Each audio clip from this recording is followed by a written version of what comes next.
ভাই আমি একটা কথা বলেছি, কথাটা ভাইরাল হয়েছে অনেক। মানুষ মানুষের অবস্থানকেই ভালোবাসে, মানুষ কখনোই মানুষের অন্তঃসত্ত্বাকে ভালোবাসে না। অবস্থান আপনার ভালো, আপনার পিছনে মানুষের অভাব থাকবে না। আজকে আপনার ক্ষমতা আছে, পাওয়ার আছে, খ্যাতি আছে, ইত্যাদি আছে, মানুষ দেখবেন পিছনে ঘুরঘুর করছে, ঘুরঘুর করছে, এবং এরা কিন্তু সবাই সবার স্বার্থেই ঘুরঘুর করছে। এর বাইরে আল্লাহ পাক কিছু মানুষের মনে আল্লাহর পক্ষ থেকে মহব্বত দেন, এটা আলাদা বিষয়। আপনি মানুষকে সন্তুষ্ট করতে পারবেন না। পরিবার, বাবা মা, ছেলে মেয়ে, বউ বাচ্চা, কাউকে সন্তুষ্ট করতে পারবেন না। 100% আপনি কাউকে সন্তুষ্ট করতে পারবেন না। সারা জীবন করে যাবেন, আপনার বিরুদ্ধে অভিযোগ থেকেই যাবে।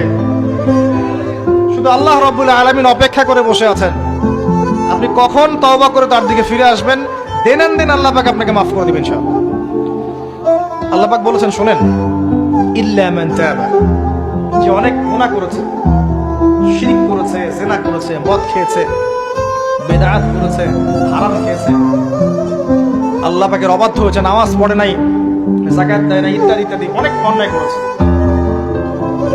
একদিন তওবা করে ফিরে এসেছে। আল্লাহ পাক বলেছেন ইল্লা মান তাবা, যে ব্যক্তি তওবা করে ফিরে আসলো, ওয়া আমানা, এবং ঈমান নিয়ে আসলো, ওয়া আমিলা আমালান সালিহান, এবং এখন থেকে সৎ আমল করা শুরু করলো, হোক সে নারী বা পুরুষ, যে কেউ, যে কোনো বয়সের, যে কোনো বর্ণের, যে কোনো ভাষার, যে কোনো দেশের, এগুলো কিচ্ছু যায় আসে না আল্লাহ পাকের। ইন্নাল্লাহা লা ইয়ানজুরু ইলা আজসামিকুম ওয়ালা ইলা সুওয়ারিকুম ওয়ালাকিন ইয়ানজুরু ইলা কুলুবিকুম ওয়া আমালিকুম।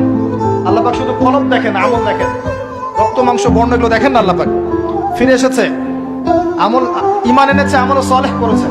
আল্লাহ পাক বলেছে উলাইকা, এরাই তারা, ইউবাদদিলুল্লাহু সাইয়্যাতিহিম হাসানাত, এরাই সেই ব্যক্তি যাদের সমস্ত গুনাহকে আমি আল্লাহ নেকি দিয়ে পরিবর্তন করে দেব।